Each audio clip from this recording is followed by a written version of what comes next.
Hello everyone. Last video में हमने किए थे लिमिटेशंस और ड्रॉबैक्स रदरफोर्ड मॉडल के, और मैंने आपको कहा था कि उसकी लिमिटेशंस के साथ हम बढ़ेंगे अगले मॉडल पे। तो आ जाते हैं हम आज अगले मॉडल पे, जो है Bohr's model of hydrogen atom. तो जो बोहर्स मॉडल है हाइड्रोजन एटम का, ये जो मॉडल है नील बोहर ने 1913 में दिया था, और ये मॉडल था इसलिए ताकि रदरफोर्ड मॉडल ऑफ एटम की लिमिटेशंस को ओवरकम किया जा सके। और जो उसने ये नया मॉडल दिया जिसको हम Bohr's model of hydrogen atom बोलते हैं, इस मॉडल का जो बेसिस था वो था प्लैंक्स क्वांटम थ्योरी। तो प्लैंक्स क्वांटम थ्योरी के बेसिस पे, मतलब प्लैंक्स क्वांटम थ्योरी के आधार पे नील बोहर ने मॉडल ऑफ एटम बनाया जिसका नाम था Bohr's model of hydrogen atom.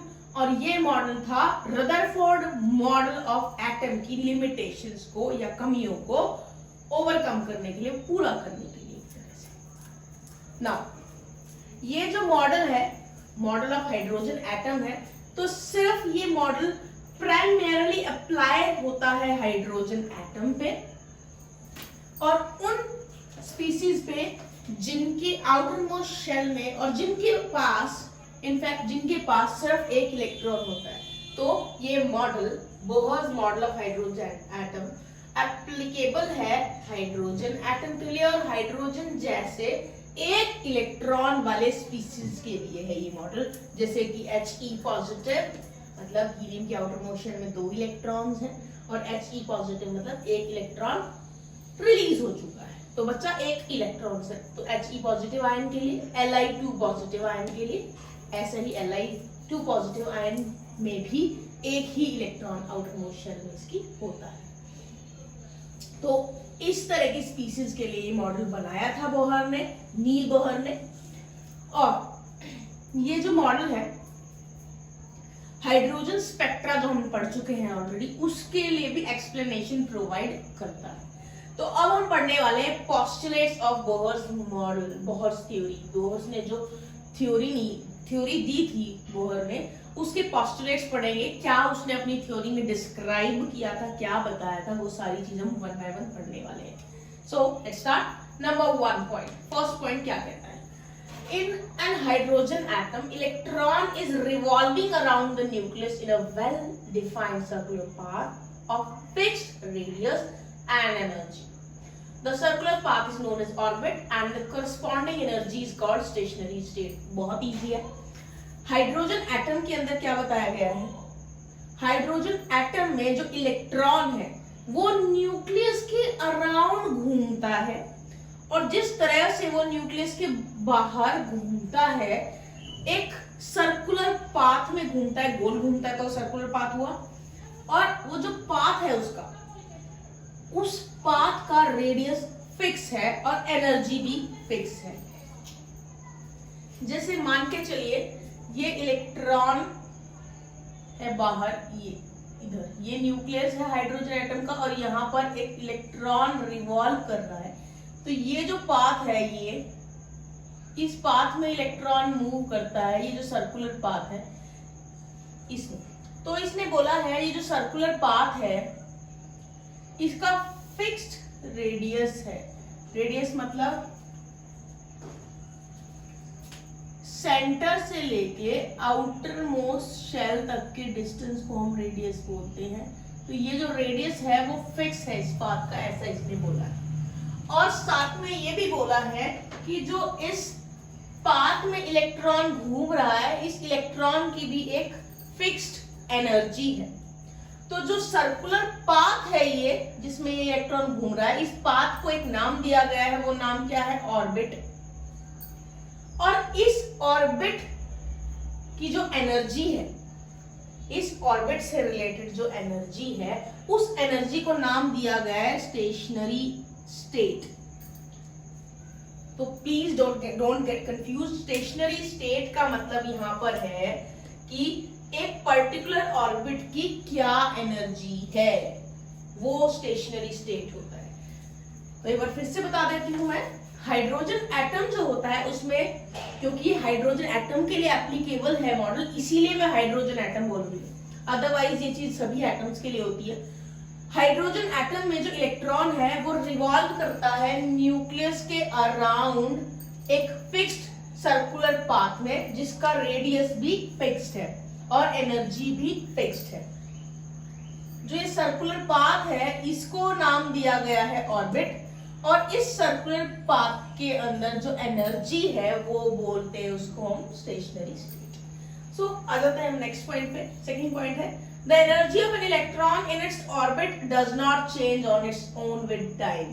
जैसे कि आपने पढ़ा था रदरफोर्ड मॉडल में, एनर्जी घूमते घूमते गोल गोल घूमते घूमते इलेक्ट्रॉन की एनर्जी कम होती चली जाती है, पाथ छोटा होता चला जाता है और अल्टीमेटली वो न्यूक्लियस में गिर जाता है। ऐसा होना चाहिए था, जो कि नहीं होता है। तो इस चीज के बारे में बोहर ने बोला जो एनर्जी है इलेक्ट्रॉन की, उसके ऑर्बिट में, उस पाथ में, सर्कुलर पाथ में जो एनर्जी है वो टाइम के साथ बदलती नहीं है, वो हमेशा फिक्स्ड रहती है।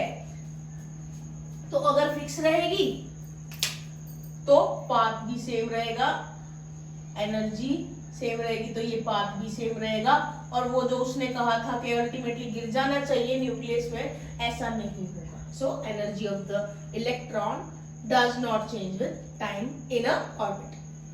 थर्ड पॉइंट पे आ जाते हैं। When a required amount of energy is supplied to the electron, it absorbs it in a fixed amount of packets called quanta and jumps to the higher energy state called excited state.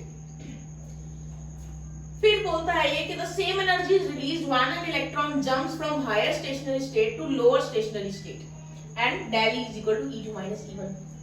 बहुत easy है ये भी, ध्यान से सुने। जब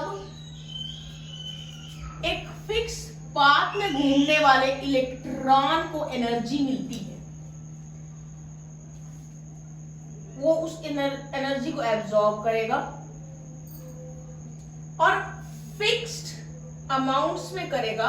fixed amount मतलब packets की फॉर्म में करेगा, कॉन्टिन्यूसली वो एनर्जी एब्जॉर्ब नहीं करेगा। पैकेट्स की फॉर्म में वो इलेक्ट्रॉन एब्जॉर्ब करेगा एनर्जी को, मिलने वाली एनर्जी को, और उन पैकेट्स का नाम क्या है? क्वांटा। एनर्जी एब्जॉर्ब करने के बाद में वो यही नहीं रहेगा, इस पाथ में नहीं रहेगा, वो हायर एनर्जी लेवल पे चला जाएगा, आगे चला जाएगा।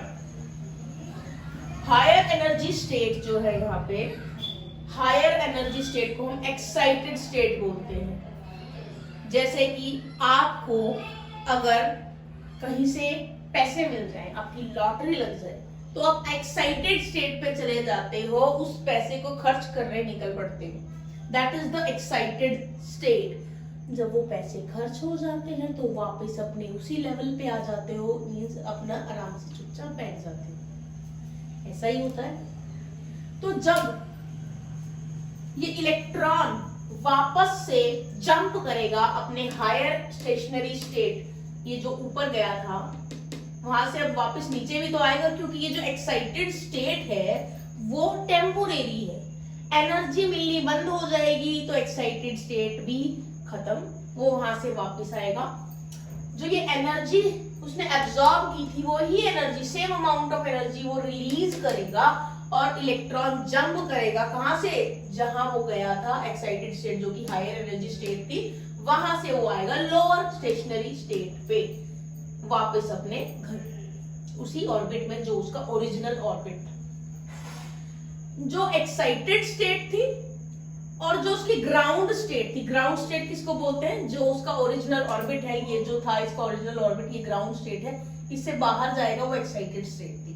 तो एक्साइटेड स्टेट हो या ग्राउंड स्टेट हो, दोनों में उनकी एनर्जी होती है, उनकी फिक्स अमाउंट ऑफ एनर्जी होती है। तो जब हम अगर डिफरेंस देखना चाहें एक्साइटेड स्टेट और ग्राउंड स्टेट की एनर्जी का, तो उस एनर्जी डिफरेंस को हम इस फॉर्मूले से निकाल पाएंगे। Del E is equal to E2 minus E1. E2 is the energy of higher stationary state, मतलब excited state, and E1 is the energy of lower energy state, that is ground state, जो उसकी original state। सो यहाँ पे energy की बात हुई है, किस तरह से वो एनर्जी एब्जॉर्ब करता है, किस तरह से वो एनर्जी एब्जॉर्ब करने के बाद हायर स्टेट पे चला जाता है, हायर स्टेशनरी स्टेट जिसकी एनर्जी ज्यादा होती है जिसको हम एक्साइटेड स्टेट बोलते हैं, और जब वो वापस अपनी ओरिजिनल स्टेट जिसको हम बोलते हैं ग्राउंड स्टेट, उस स्टेट पे आता है तो उतनी ही एनर्जी रिलीज करता है जितनी उसने एब्जॉर्ब की। नेक्स्ट पॉइंट, जब मैं स्टेट्स की बात कर रही हूँ, नंबर अलग अलग स्टेट की बात कर रही हूँ, अलग अलग लेवल्स की, एनर्जी लेवल्स की बात कर रही हूँ कि हायर लेवल लोअर लेवल, तो उन एनर्जी लेवल्स को जिसको हम शेल्स भी बोलते हैं इलेक्ट्रॉन्स की, जहां पे इलेक्ट्रॉन्स होते हैं, उनको हम बोल सकते हैं, उनको हम डिजिग्नेट कर सकते हैं के एल एम एन से या 1 2 3 4 से, जो कि आप ऑलरेडी पढ़ चुके हो लोअर क्लासेस में के एल एम एन या 1 2 3 4 के बारे में। के की वैल्यू 1 है, एल की वैल्यू 2 है, एम की 3 है, एन की 4 है। ये के एल एम एन एंड आगे तक भी होते हैं, के L M N O whatever. Now this point was about the energy levels, उनके नाम दिए हुए हैं सिर्फ एनर्जी लेवल के। तो जब से अगर मैं एक बार फिर से आपको रिमाइंड कराऊं के एल एम एन के बारे में, तो ये मान के चलिए न्यूक्लियस है, ये एक शेल, ये दूसरी, ये तीसरी और बाहर भी हो सकती है ये। तो जो सबसे अंदर वाली शेल होगी, ये वाली अंदर वाली शेल है, इसको हम बोलेंगे के, जिसकी वैल्यू क्या है n इज इक्वल टू 1। ये है L जिसमें n इज इक्वल टू 2 है। ये है M जिसमें n इज इक्वल टू 3। ऐसे ही और एक बाहर शेल बनाएंगे तो वो n हो जाएगी, उसमें n की वैल्यू 4 हो जाएगी। तो इस तरह से मैंने आपको रिमाइंड करा दिया, इसी तरीके से आपने लोअर क्लासेस में पढ़ा। नेक्स्ट पॉइंट पे आ जाते हैं, fifth point. Only those energy orbitals are permitted for the electron in which the angular momentum of the electron is a whole number multiple of h by 2 pi। now सिर्फ वो ही energy orbitals permitted है electron के लिए, मतलब कि उन्हीं energy orbitals में इलेक्ट्रॉन जा सकता है जिसमें एंगुलर मोमेंटम इलेक्ट्रॉन का एक होल नंबर मल्टीपल है। किसका? h by 2 pi का होल नंबर मल्टीपल है। तो इसके लिए पूरा फॉर्मूला बनता है जो कि आप यूज करोगे न्यूमेरिकल्स में। क्या फॉर्मूला है? एंगुलर मोमेंटम, इसने बोला angular momentum should be equal to h by 2 pi का whole multiple. Whole number multiple बोल रहे हैं तो whole numbers can be in the form of 1 2 3 4। तो हमने यहाँ पे n लिख दिया है उस होल नंबर को इंडिकेट करने के लिए। तो एंगुलर मोमेंटम जिसको mvr बोलते हैं, angular momentum mvr is equal to n which indicates the whole number and multiple किसका? h by 2 pi। तो ये आपका फॉर्मूला बन जाता है जिसमें n की वैल्यू 1 2 3 4 एक्सेट्रा हो सकती है। तो मैं एक बार आपको बता देती हूँ यहाँ पे क्या सिंबल है और उसका मतलब क्या है। C is small m, this indicates the mass of electron। this B indicates the tangential velocity of revolving electron। this V indicates the tangential velocity of revolving electron। जो वेलोसिटी होगी एक पॉइंट पे, किसी एक ऑब्जेक्ट जो circular path में घूमता है, अगर उसकी मुझे वेलोसिटी निकालनी है एक पॉइंट पे, मान के चलो इस पॉइंट पे मैं वेलोसिटी निकालना चाहती हूँ, तो मुझे इस पॉइंट पे टेंजेंट ड्रॉ करना पड़ेगा। इसीलिए मैंने बोला है V क्या है यहाँ पर? Tangential velocity of revolving electron, घूमने वाले इलेक्ट्रॉन की। फिर आपका आ जाता है R।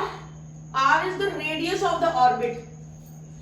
मान के चलिए ये ऑर्बिट है K, तो ये रेडियस न्यूक्लियस से K तक। अगर मैं L की बात कर रही हूँ तो न्यूक्लियस से L तक, but still here we are talking about hydrogen, तो यहाँ पे रेडियस उसके अकॉर्डिंगली ही हमें देखना है। तो R indicates the radius of the orbit in which electron revolves, जिसमें इलेक्ट्रॉन घूमता है, उस ऑर्बिट का radius from the centre. Now, and again I have already told you it is the integer value which is a whole number. Then comes the h, this one. What does h indicates? h is the Planck's constant, जो कि हम पहले भी पढ़ चुके हैं क्या होता है Planck's constant। फिर उसके बाद आ जाता है आपका 2, एक नंबर है सिंपल, और पाई आपको ऑलरेडी पता है, मैथ्स में पढ़ते हो आप, पाई की वैल्यू क्या होती है 3.14। नाउ अब इस तरीके से इस फॉर्मूले से एंगुलर मोमेंटम आ जाता है इलेक्ट्रॉन का, जो कि h/2 पाई आएगी वैल्यू। अगर मैं n की वैल्यू यहाँ पर क्या लिख दूं, n की वैल्यू अगर मैं 1 रख दूं, अगर n की वैल्यू 1 है तो एंगुलर मोमेंटम की वैल्यू आएगी h/2 पाई, क्योंकि n की वैल्यू 1 हो जाएगी तो सिंपली वो h/2 पाई बन जाएगा। अगर एंगुलर मोमेंटम मैं सेकेंड ऑर्बिटल के निकालूं, सेकेंड ऑर्बिटल मींस n के वैल्यू 2, तो क्या आ जाएगी h/पाई, क्योंकि 2 यहाँ लिखेंगे, यहाँ 2 से 2 वो कट जाएगा। ऐसे ही आप आगे भी निकाल सकते हो। इस तरह से आप देख सकते हो किस तरह से हमारे पास h/2 पाई वैल्यू आती है n = 1 के लिए, h/पाई आती है n = 2 के लिए, 3h/2 पाई आती है n = 3 के लिए। ये जो वैल्यूज मैंने आपको भी बताई है, इन वैल्यूज से ये इंडिकेशन मिलती है कि एंगुलर मोमेंटम जो होता है इलेक्ट्रॉन का वो क्वांटाइज्ड है। क्वांटम मैं ऑलरेडी यूज कर चुकी हूं, तो क्वांटम से ही रिलेटेड वर्ड है, क्वांटाइज्ड है मतलब कि पैकेट्स है जिनकी फिक्स्ड वैल्यू है। लास्ट पॉइंट पे आ जाते हैं। Energy of the stationery state of electron is given by this formula. एक एनर्जी निकालना चाहे अगर हम एक स्टेशनरी स्टेट की इलेक्ट्रॉन की, वो कैसे निकालेंगे? क्वेश्चंस आएंगे इसके ऊपर बेस्ड, न्यूमेरिकल्स आएंगे, कोई भी आपको स्टेट की एनर्जी निकालनी पूछी जा सकती है। तो हम क्या करेंगे, मान के चलिए हमें हमें n = 3 के लिए एनर्जी की वैल्यू निकालनी है, तो E3 की वैल्यू क्या आ जाएगी -RH 1/n² की जगह हम पुट करेंगे 3²। तो ये फॉर्मूला है, बहुत सिंपल सा फॉर्मूला है, En = -RH 1/n²। So this formula will help you to calculate the energy of a stationary state. Energy of the stationary state मतलब किसी भी ऑर्बिट की एनर्जी निकालने के लिए फॉर्मूला काफी यूजफुल है। अब यहाँ पे जान लेते हैं कि क्या चीज किस चीज को इंडिकेट कर रही है।